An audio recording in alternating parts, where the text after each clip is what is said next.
تیسری چیز اور چوتھی چیز، یہ دونوں چیزیں تمہارے لیے، آج کے موجودہ نوجوانوں کے لیے، اور اس میں آپ کو اچھی باتیں ملیں گی۔ تیسری چیز پر غور کیجئے، پہلی چیز شرک مت کرنا، دوسری چیز ماں باپ کو مت ستانا، اور تیسری چیز وَلَا تَتْرُكَنَّ الصَّلَاةَ مَكْتُوبَةً مُتَعَمِّدًا فَإِنَّ مَنْ تَرَكَ الصَّلَاةَ مَكْتُوبَةً مُتَعَمِّدًا فَقَدْ بَرِئَتْ مِنْهُ ذِمَّةُ اللَّهِ۔ اے ماس، کبھی فرض نماز قصدن جان بوجھ کر مت چھوڑنا۔ انڈیا پاکستان کا میچ آ رہا، آخری اوور دیکھ لوں پھر جاؤں گا نماز پڑھنے۔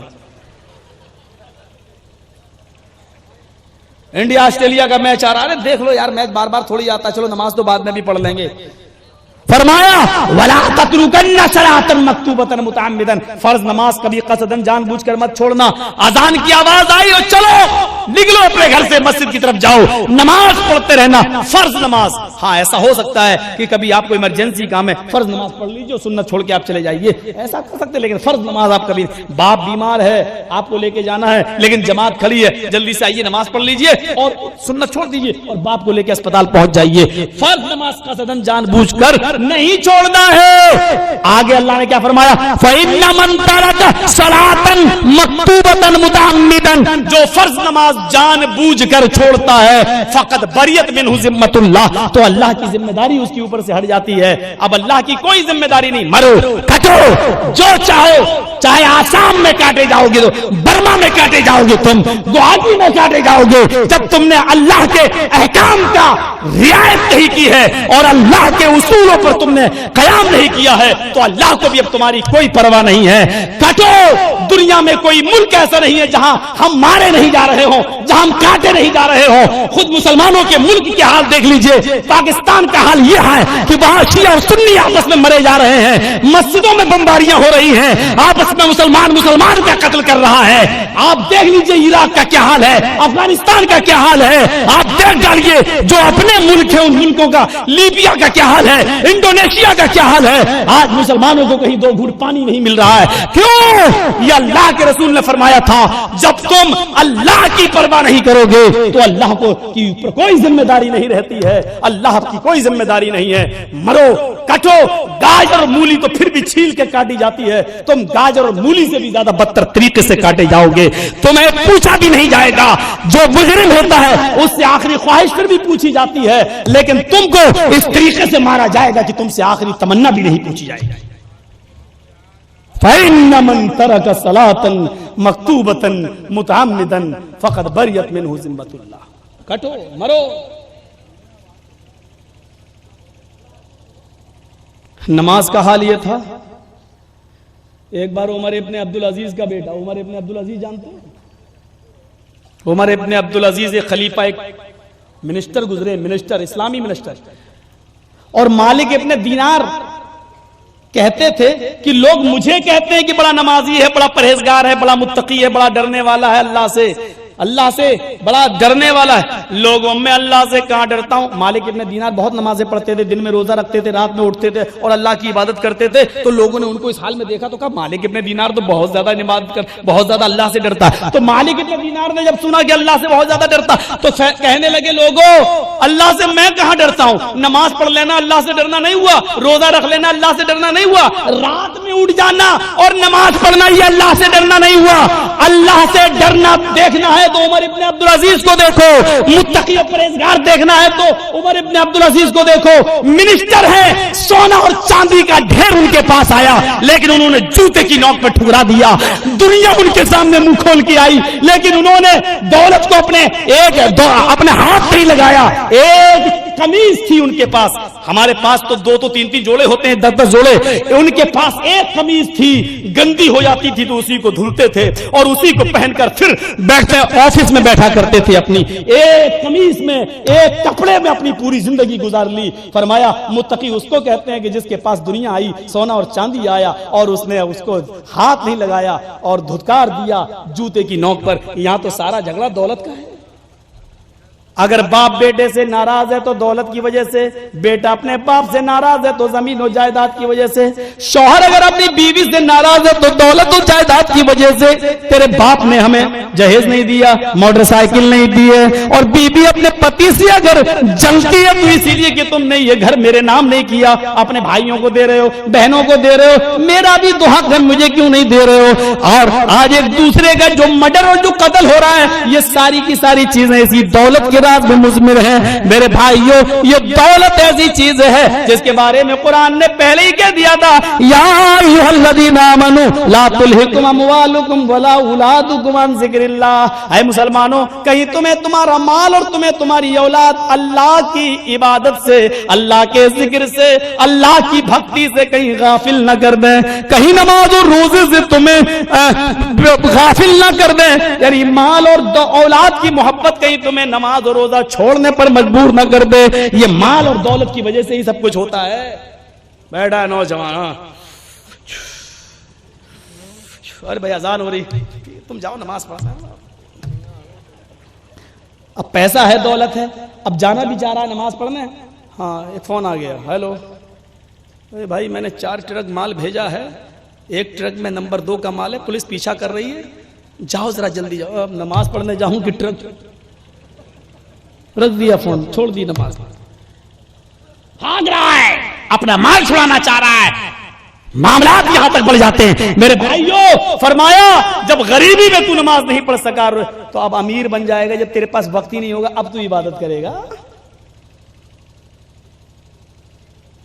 عمر ابن عبدالعزیز کا بیٹا ایک بار نائی کی دکان پہ بیٹھ گیا اور بال کٹوانے لگا، باربر کی دکان پہ بیٹھ گیا اور بال کٹوانے لگا۔ اذان، عصر کی اذان ہو گئی، جماعت ہو گئی، نماز ہو گئی۔ جب وہ مدرسے پہنچا تو کیا دیکھتا ہے؟ نماز ہو گئی۔ تو بعد میں اس نے وضو بنا کے نماز پڑھ لی، لیکن اس کے ٹیچر نے، استاد نے عمر ابن عبدالعزیز منسٹر سے شکایت کر دی، تمہارے بیٹے نے آج عصر کی نماز چھوڑ دی، اور عصر کی نماز کے ٹائم پر اس نے بال بنوائے اپنے۔ عمر ابن عبدالعزیز نے کہا میرے گھر ہوتا تو میں اس کو مارتا، مدرسہ دور ہے۔ اپنے غلام سے، اپنے خادم سے ایک ڈنڈا دے کر بھیجا اپنے خادم کو، اتنا موٹا ڈنڈا دیا، جاؤ اور استاد کو دے دینا، ٹیچر کو دے دینا، اور کہنا اتنا مارو میرے لڑکے کو اس ڈنڈے سے کہ جب تک یہ ڈنڈا ٹوٹ کر 3 ٹکڑے نہ ہو جائے تب تک چھوڑنا نہیں۔ آپ مارو گے اپنے بیٹے کو نماز نہ پڑھے تو؟ بیٹا کہے گا چپ، مجھے کیوں مار رہا ہے، تو خود نماز نہیں پڑھ۔ باپ خود نماز نہیں پڑھتا تو بیٹے کو کیا مارے گا؟ فرمایا اللہ کے نبی نے جب بیٹا 7 سال کا ہو تو نماز کا حکم دو، 10 سال کا ہو اور نماز نہ پڑھے تو مار مار کے مسجد میں لے جاؤ۔ بیٹا 10 سال کا نماز نہ پڑھے تو باپ مارے، باپ 40 سال کا نماز نہ پڑھے تو کون مارے؟ دادا، وہ تو مر گیا، قبر میں سو رہا ہے، اس کو کون مارے؟ میرے بھائیو ذرا تصور تو کرو، ہم کہاں ہیں؟ فقط بریت منہ ذمت اللہ، جب تم نے اللہ کی ذمہ داری نہیں نبھائی تو اللہ کو تمہاری کوئی ذمہ داری نہیں۔ ان اللہ لا یغیر ما بقوم حتی یغیروا ما بانفسہم، خدا نے آج تک اس قوم کی حالت نہیں بدلی، نہ ہو جس کو خود خیال آپ اپنی حالت کے بدلنے کا۔ جب تک تم خود نہیں بدلو گے تو اللہ بھی نہیں بدلے گا۔ ایک چور چوری کرتا، اللہ اس کو چوری کے لیے چھوڑ دیتا ہے۔ ایک آدمی بلاత్కాر کرتا، اللہ اس کو بلاత్కాری کے لیے آزاد کر دیتا ہے۔ جب قوم کے اندر سے آتما نکل جاتی ہے تو اللہ اس کو ایسے ہی چھوڑ دیتا ہے۔ جب وہ قوم بدلنا چاہتی ہے تو پھر اللہ بدلتا ہے۔ چور چوری چھوڑنے کا ارادہ کرتا ہے اور کوشش کرتا ہے چھوڑنے کی تو اللہ بھی اس کی مدد کرتا ہے۔ جب تک ہم چھوڑنے کا ارادہ نہیں کریں گے اور نماز پڑھنے کا ارادہ نہیں کریں گے تو اللہ ہم کو کیوں بدلنے لگا؟ میرے بھائیو، اللہ دولت سب کو دیتا ہے، کسی کو حلال کمائی دیتا ہے تو چوروں کا بھی پیٹ بھرتا ہے، وہ چوروں کو چوری کرا کے بھی دیتا ہے، لیکن ایک کمائی کو حلال قرار دیتا ہے اور دوسری کو حرام قرار دیتا ہے۔ فرماتا ہے کہ اس نے جو کمایا وہ حلال ہے، اس نے جو کمایا ہے وہ حرام ہے۔ اب وہ حرام مال سے اب کپڑا خرید کر نماز پڑھنے آتا ہے، فرمایا کہ وہ سجدہ کرتے کرتے مر ہی کیوں نہ جائے، اس کی نماز قبول نہیں، اس کا روزہ قبول نہیں، اس کا حج قبول نہیں، اس کی زکات سویکار نہیں اللہ رب العالمین کی۔ ایک آدمی نے مجھ سے پوچھا کہ مولوی صاحب بینک میں ہم پیسہ جمع کرتے ہیں، وہاں سے سود ملتا ہے، اس سود کے سے ہم زکات دیں، یعنی غریب اور مسکینوں کو ہم پیسہ دیں، زکات دیں تو کیا ہمیں ثواب ملے گا؟ میں نے اس سے پوچھا تیرا سوال تو ایسا ہے جیسے یہ کہو کہ مولوی صاحب میں اپنے کپڑے کو اپنے پیشاب سے دھوؤں تو پاک ہو جائے گا؟ اب یہ کوئی سوال ہے؟ جیسے کپڑے کو پیشاب سے دھوئیں گے تو وہ اور اپوتر ہوگا اور ناپاک ہوگا، ایسے ہی کوئی آدمی بینکوں میں بڑھنے والے سود اور بیاج سے زکات نکالے گا تو اور گنہگار ہوگا، وہ اور بڑا پاپی ہوگا۔ یہ مسئلے پوچھے جاتے ہیں، اتنی بھی عقل نہیں رہی۔ قاضی شرح وہ کہاں چلا گیا انصاف، وہ نیائے، وہ انصاف؟ قاضی شرح حضرت علی نے ان کو قاضی بنایا تھا، ان کے بیٹے نے، قاضی شرح کے بیٹے نے ایک یہودی لڑکے کو تھپڑ مار دیا۔ اس یہودی بچے کو برا لگا، رویا بیچارہ، لیکن وہ ڈر کے مارے قاضی شرح کے پاس نہیں آیا عدالت میں۔ وہ سوچنے لگا باپ قاضی ہے، ہمارا فیصلہ کرے گا ہی نہیں، ڈگری اپنے بیٹے کو دے دے گا۔ ہوتا ہے ایسا۔ بیٹا خود کہنے لگا ابو جان ایسی ایسی بات ہو گئی تھی، میں نے تھپڑ مار دیا۔ اب یہ بتائیے قانونی کتاب دیکھ لو آپ، اگر میں مقدمہ جیت رہا ہوں تو میں مقدمہ دائر کروں، اور اگر میں مقدمہ ہاروں تو چھوڑ دوں گا، نہیں دائر کروں گا۔ اور وہ تو آئے گا نہیں ڈر کے مارے، کیونکہ آپ ہمارے باپ ہیں نا۔ باپ نے کہا بیٹے ٹھیک ہے میں کل بتاؤں گا۔ رات میں اٹھتے ہیں اور نماز پڑھتے ہیں اور دعا کرتے ہیں کہ اللہ میں زندگی میں پہلی مرتبہ جھوٹ بولنے جا رہا ہوں، کل میں اپنے بیٹے سے جھوٹ بولوں گا اور یہ کہوں گا کہ بیٹے تم جیت رہے ہو، مقدمہ دائر کر دو، کیونکہ جب تک مقدمہ دائر نہیں ہوگا اس یہودی بچے کو انصاف نہیں ملے گا۔ اے اللہ تو اچھی طرح جانتا ہے کہ میں جھوٹا نہیں ہوں، لیکن اس یہودی بچے کو نیائے کے لیے، انصاف کے لیے کل میں جھوٹ بولوں گا۔ صبح ہوئی، نماز پڑھ کے آئے، باپ نے کہا بیٹے تم تو مقدمہ جیت رہے ہو، تم مقدمہ دائر کر دو، ہم تمہارے حق میں فیصلہ کر دیں گے اور یہودی ذلیل اور رسوا ہو جائے گا، انسلٹ ہوگی اس کی۔ بیٹے نے مقدمہ دائر کر دیا اور باپ نے آن اسپاٹ فیصلہ سنا دیا۔ قاضی نے فیصلہ سنا دیا میرے بیٹے کو 10 کوڑے مارے جائیں اور یہودی بچے کو باعزت سمان کے ساتھ باعزت اس کو بری کر دیا جائے۔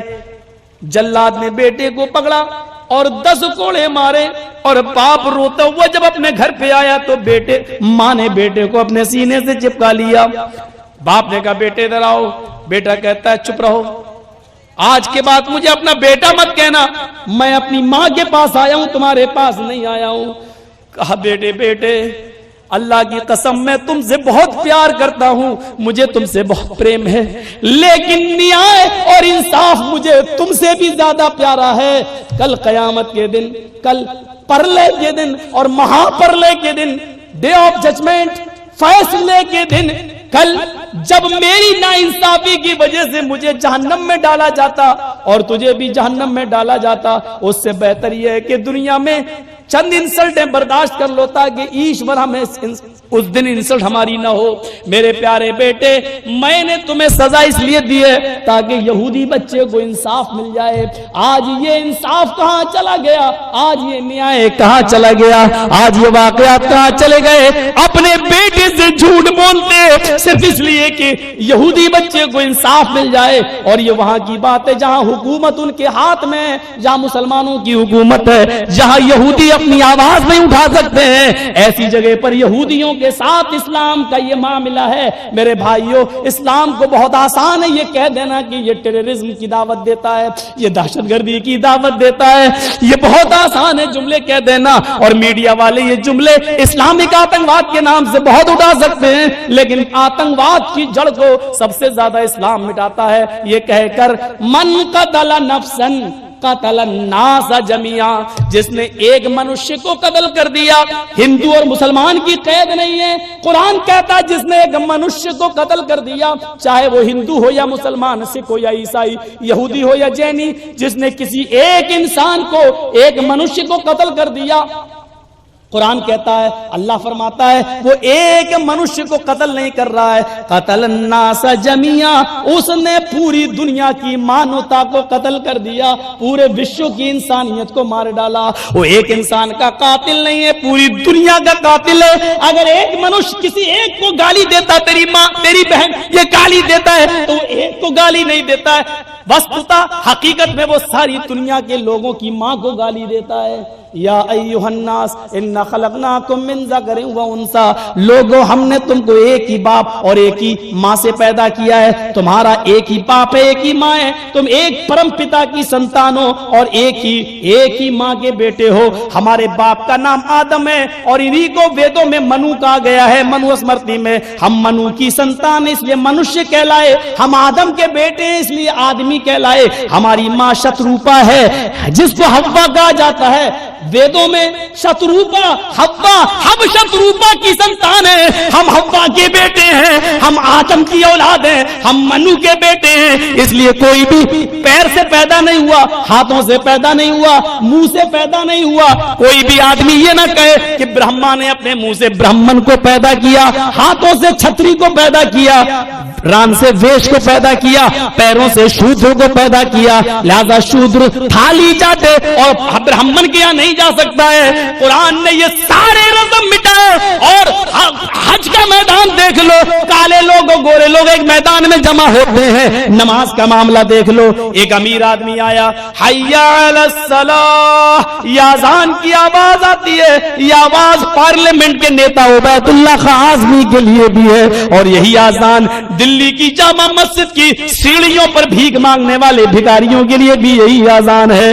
مولوی جرجیز بہت غریب ہے، امام اور عبید اللہ خاص بھی بہت امیر ہے، مولانا جرجیز کو کچھ مسئلے معلوم ہے، میں غریب ہوں لیکن مسجد میں آ گیا ہوں تو مجھے ہی نماز پڑھانا پڑے گی، اس لیے کہ دین کا علم مجھے ہے، اگرچہ میرے پاس کھانے کو نہیں ہے، پینے کو نہیں ہے، میں غریب ہوں، اور عبید اللہ خاصمی کو میرے پیچھے نماز پڑھنا پڑے گی، مشرف کو میرے پیچھے نماز پڑھنا پڑے گی، نواز شریف کو میرے پیچھے نماز پڑھنا پڑے گی، اس لیے کہ ان کو قرآن کا علم نہیں ہے، اس لیے کہ عالم کے پیچھے ان کو نماز پڑھنا پڑے گی، چاہے کتنے ہی امیر ہو، بادشاہ ہو، کوئی بھی ہو۔ جب یہ آواز آتی ہے اللہ اکبر اللہ اکبر، تو اس کی میننگ یہ ہوتی ہے اللہ سب سے بڑا ہے، تو بڑا ہے لیکن اپنے پارلیمنٹ تک، تو بڑا ہے اپنے گھر تک، تو بڑا ہے اپنی سٹی تک، میرے گھر میں میری مسجد میں آ تو اپنے بڑے ہونے کا تاج اتار کے آ، اور میرے گھر میں آ تو میرے اصول کو مانتے ہوئے آ، تجھے میرے غریب بندوں کے ساتھ کھڑا ہونا پڑے گا، تجھے پیروں سے پیر ملانا پڑے گا، کاندھے سے کاندھا ملانا پڑے گا، ایک ساتھ نماز پڑھنا پڑے گی۔ ایک غریب امیر سے کس پاس کھڑا ہے، غریب امیر کے پاس، جس کے پاس باہر بیٹھنا بھی گوارا نہیں کرتا، ہوٹل میں چائے پینا بھی جس کے ساتھ گوارا نہیں کرتا، یہ سوچتا ہے کہ یہ میرے معیار کا آدمی نہیں ہے، یہ میری کسوٹی کا آدمی نہیں ہے، اس کو ہم اپنے پاس کیوں بٹھائیں۔ نماز پڑھتا ہے تو کاندھے سے کاندھا ملا ہوا ہے، پیر سے پیر ملا ہوا ہے، ایک ہی صف میں کھڑے ہو گئے محمود و ایاز، نہ کوئی بندہ رہا نہ کوئی بندہ نواز۔ آج اللہ کے گھر میں تم سب برابر کی حیثیت سے آئے، کوئی بڑا نہیں ہے کوئی چھوٹا نہیں ہے۔ میں عمرہ کرنے کے لیے گیا سعودی عرب کے اندر، مجھے خبر ملی کہ سعودیہ کا بادشاہ آ رہا ہے، جماعت کھڑی ہو چکی تھی، اللہ کی قسم سعودیہ کے بادشاہ کو سب سے پیچھے جماعت ملی، سب سے پیچھے جگہ ملی، سعودیہ کے بادشاہ کو کے لیے آگے جگہ نہیں دی گئی، آپ بعد میں آئے ہیں، آپ کو جہاں جگہ ملی آپ وہیں نماز پڑھیے، آپ کے لیے آگے کوئی جگہ نہیں ہے کہ ہم کسی کو ہٹا کر آپ کو جگہ دیں۔ میں نے یہ منظر اپنی آنکھوں سے دیکھا ہے، اور جب تک یہ سمانتا، یہ برابری نہیں دی جائے گی میرے بھائیوں، کسی انسان کو مکمل آزادی نہیں مل سکتی ہے۔ جو آزادی ایک مسلمان کو اور ایک عام انسان کو، سمپورن دنیا کے منشیہ کو جو اسلام دیتا ہے، کہاں نظر آتی ہے؟ افریقہ میں کالے اور گورے کا جھگڑا ہے، کہیں میرے بھائیوں کالوں کو پیٹا جاتا ہے، کہیں گوروں کو پیٹا جاتا ہے۔ ہمارا ملک ہندوستان بھی ایک بہت دنوں تک اس معاملے میں الجھا رہا، لیکن اب اللہ کا شکر ہے کہ جمہوریت نے اور سیکولرزم نے تمام چیزوں کو چھوڑ دیا ہے۔ ایک دلت کو بھی چیف منسٹر بننے کا پورا ادھیکار ہے، ایک دلت کو بھی پورا پردھان منتری بننے کا پورا ادھیکار ہے اور وہ اپنی محنت و پریشرم سے وہ بھی بن سکتا ہے. اس جمہوریت اور سیکولرزم کو میں سلام کرتا ہوں. میرے پیارے ساتھیوں, اب آپ اندازہ لگا سکتے ہیں کہ سمانتا کس کو کہتے ہیں اور برابری کس کو کہتے ہیں. یہ نماز میں آپ کو ملے گی. اللہ اکبر کا معنی یہی ہوا, حی علی الصلاۃ کا معنی یہ ہوا کہ آؤ نماز کے لیے. اب نماز سب کے لیے ہے, کندھے سے کندھا ملانا ہے, قدم سے قدم ملانا ہے. غریب کو علم زیادہ ہے, ودیا علم زیادہ, گیان زیادہ, تو غریب کو آگے بڑھایا جائے گا اور امیر کو اس کے پیچھے نماز پڑھنا پڑے گی. یہ تھا معاملہ. چلیے 3 چیزیں ہو گئی.